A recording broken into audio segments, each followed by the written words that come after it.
तो कैसे हैं आप। स्वागत है आपका मेरे यूट्यूब चैनल में। आज की जो वीडियो है तो जनपद टिहरी गढ़वाल का ये दूसरा भाग है और आज की वीडियो में हम यहाँ पे देखेंगे टिहरी गढ़वाल के पर्यटक स्थल, प्रमुख पर्यटक स्थल। तो चलिए यहाँ पे शुरू करते हैं। सबसे पहला जो है यहाँ पे देवप्रयाग है, तो इसके बारे में जानते हैं। जो देवप्रयाग है ये एक पर्यटक स्थल है टिहरी का और ये एक पंच प्रयागों में से भी एक ये प्रयाग है।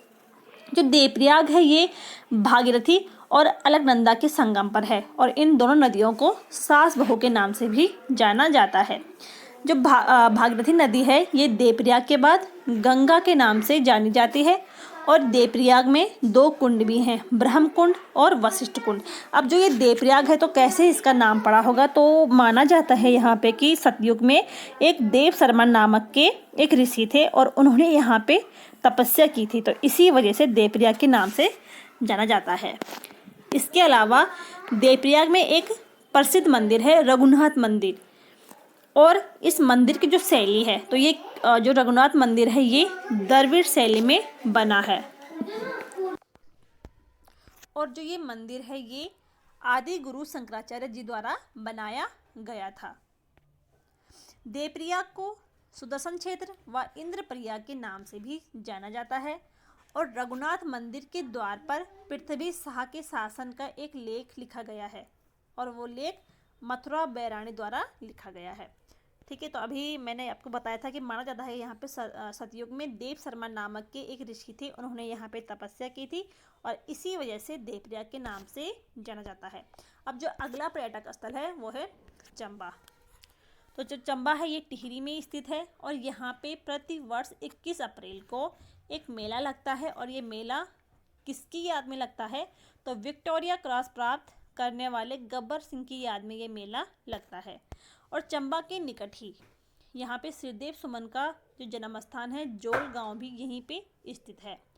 चंबा में ऋषिकेश धरासू मार्ग पर बनी 440 मीटर लंबी चंबा सुरंग भी स्थित है और इसका जो उद्घाटन होता है तो वो होता है 26 मई 2020 को और केंद्रीय मंत्री नितिन गडकरी द्वारा इसका उद्घाटन किया गया। आगे देखते हैं, अगला है यहाँ पे मुनि की रेती। तो मुनि की रेती टिहरी जनपद में ही स्थित है और ये टिहरी के ऋषिकेश में लक्ष्मण झूला पुल है उसी के निकट स्थित है। इसके बाद है तपोवन।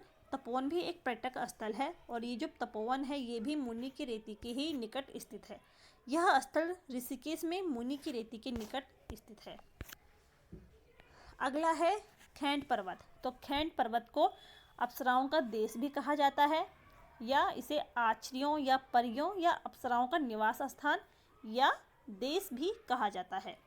अगला है प्रतापनगर। तो प्रतापनगर भी एक पर्यटक स्थल है। इसकी जो स्थापना होती है 1877 में इसकी स्थापना होती है और ये प्रताप शाह द्वारा, ठीक है।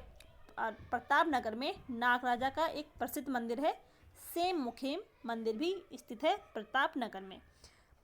दूसरा जो पर्यटक स्थल है वो है नरेंद्र नगर। इसकी स्थापना होती है 1921 में और नरेंद्र शाह ने की थी, ठीक है। नरेंद्र नगर में राज्य पुलिस प्रशिक्षण अकादमी भी यहाँ पे स्थित है। अब आगे जो है वो है दूसरा नई टिहरी। तो जो ये नई टिहरी है ये टिहरी जनपद का मुख्यालय है और यहाँ पे टिहरी बांध भी बना हुआ है। ये भी एक पर्यटक स्थल है। तो चलिए यहाँ पे थोड़ा सा टिहरी बांध के बारे में जान लेते हैं। तो मैंने यहाँ पे एक छोटा सा मैप बनाया है। देखो यहाँ पे है सबसे ऊपर, यहाँ पे है खतलिंग ग्लेशियर और यहाँ से निकलती है एक नदी भिलंगना नदी, यहाँ से आती है और यहाँ इसी की यहाँ पे एक सहायक नदी है बालगंगा नदी, तो वो यहाँ पे संगम करती है भिलंगना नदी से। इसके आगे भिलंगना नदी ऐसे बहती है और भिलंगना के नाम से ही बहती है और इस साइड से यहाँ पे आती है भागीरथी नदी। तो इन दोनों का संगम यहाँ पे होता है यानी कि गणेश प्रयाग में, ठीक है। तो यहीं पे बना है टिहरी बांध, ठीक है। इसी नदी भागीरथी नदी पे टिहरी बांध बना है। इसके आगे थोड़ा और आगे जाके टिहरी बांध का एक हिस्सा है कोटेश्वर बांध, तो ये यहाँ पे कोटेश्वर बांध बना है। इसके थोड़ा और आगे जाके यहाँ पे है देवप्रयाग और देवप्रयाग में संगम होता है अलकनंदा नदी का और आगे ये नदी यहाँ से गंगा के नाम से जानी जाती है। तो यहाँ पे टिहरी बांध के बारे में थोड़ा जान लेते हैं। जो ये टिहरी बांध है ये भागीरथी और भिलंगना के संगम पर स्थित है। ये भारत का ही नहीं बल्कि एशिया का सबसे ऊंचा बांध है और इसकी जो ऊंचाई है वो है 260.5 मीटर और लंबाई है 575 मीटर। ठीक है, इस बांध का जो अन्य नाम है तो स्वामी रामतीर्थ सागर या स्वामी रामतीर्थ बांध के नाम से इसको जाना जाता है। तो जो ये स्वामी रामतीर्थ थे ये एक संत थे, इन्होंने यहाँ पे समाधि ले ली थी, तो इसीलिए इसे यहाँ पे स्वामी रामतीर्थ सागर भी कहा जाता है। और यहाँ के जो स्थानीय लोग थे वो सुमन सागर के नाम से भी जानते हैं और इसे राष्ट्र के गांव की संज्ञा भी दी गई है। अब हम यहाँ पे देखते हैं इसका टिहरी बांध का जो इतिहास था, यानी कि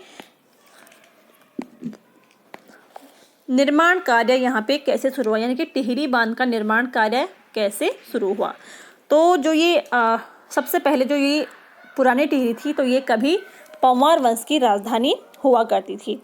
1815 में जो पंवार वंश के 55वें शासक थे या राजा थे सुदर्शन शाह, उन्होंने सर्वप्रथम यहाँ पे पुरानी टिहरी को पंवार वंश की राजधानी बनाई। ठीक है, तो चलिए यहाँ पे देखो 1949 में उत्तर प्रदेश सरकार ने टिहरी में भागीरथी व भिलंगना नदी के संगम पर बांध बनाने की योजना शुरू की थी, क्योंकि उस समय ये जो टिहरी था ये उत्तर प्रदेश का ही एक जिला था। इसके बाद 1961 में टिहरी बांध परियोजना का जो प्राथमिक जांच कार्य था वो पूरा होता है और 1972 में केंद्र सरकार ने टिहरी में 600 मेगावाट बांध परियोजना की स्वीकृति प्रदान की। तो सबसे पहले यहाँ पे ये जो परियोजना बनने वाली थी वो 600 मेगावाट की बनने वाली थी, लेकिन वर्तमान में ये 2400 मेगावाट की है। तो ये कैसे बनती है तो आगे यहाँ पे देखते हैं। इसके बाद 1978 में सिंचाई विभाग उत्तर प्रदेश सरकार द्वारा टिहरी बांध निर्माण कार्य यहाँ पे प्रारंभ होता है। इसके बाद 1986 में रूस की राष्ट्रपति मिखाइल, जिनका नाम था मिखाइल गोर्बाचेव, ये भारत आए और इन्होंने यहाँ पे जब देखा कि यहाँ पे एक बांध परियोजना टिहरी बांध परियोजना बन रही है और ये सिर्फ 600 मेगावाट की है, तो उन्होंने यहाँ पे बांध परियोजना के लिए भारत केंद्र सरकार की यहाँ पे आर्थिक सहायता प्रदान की। तो इसी वजह से यहाँ पे इस योजना को फिर 2400 मेगावाट का किया गया। ठीक है, इसके बाद यहाँ पे 1988 में केंद्र सरकार ने THDC यानी कि टिहरी हाइड्रो डेवलपमेंट कॉरपोरेशन का गठन किया और बांध का कार्य निर्माण THDC को सौंप दिया। इसके बाद अक्टूबर 2005 में टिहरी बांध के अंतिम सुरंग को भी बंद कर दिया गया और 30 जुलाई 2006 को टिहरी बांध परियोजना में बिजली उत्पादन हो गई थी। तो जो ये टिहरी बांध था, ठीक है, जो ये टिहरी बांध है इसकी जो कुल क्षमता थी वो थी 2400 मेगावाट और लेकिन ये 3 हिस्सों में बंटी हुई है। तो चलिए देखते हैं। यहाँ पे पहली है यहाँ पे पहले यहाँ पे 1000 मेगावाट की, यानी कि इसे टिहरी बांध एवं जल विद्युत परियोजना। ठीक है, फिर दूसरी है यहाँ पे ये भी 1000 मेगावाट की है, टिहरी पंप स्टोरेज प्लांट। और तीसरा है यहाँ पे 400 मेगावाट कोटेश्वर बांध एवं जल विद्युत परियोजना। इसकी जो ऊंचाई है तो ये है 19.5 मीटर इसकी ऊंचाई है।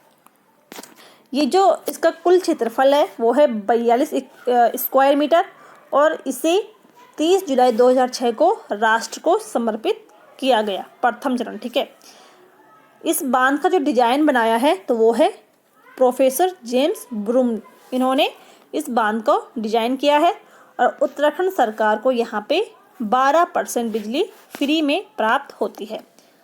अब हम यहाँ पे देखते हैं टिहरी बांध के जो कुछ आंदोलन हुए थे उनके बारे में। तो टिहरी बांध आंदोलन, टिहरी बांध निर्माण के विरोध में सर्वप्रथम कमलेंदुमती शाह ने आवाज़ उठाई थी। इसके बाद 1978 में विद्यासागर नौटियाल की अध्यक्षता में बांध विरोधी समिति का गठन हुआ था और 1991 में सुंदर लाल बहुगुणा के नेतृत्व में टिहरी बांध निर्माण के विरोध में 76 दिनों का यहाँ पे धरना दिया गया था। तो ये थे यहाँ पे आज की महत्वपूर्ण टिहरी के जो पर्यटक स्थल थे। उम्मीद है कि आपको यहाँ पे वीडियो पसंद आई होगी। पसंद आई हो तो लाइक करें, शेयर करें और चैनल को सब्सक्राइब करना ना भूलें। तो चलिए मिलते हैं नेक्स्ट वीडियो में, तब तक के लिए थैंक यू।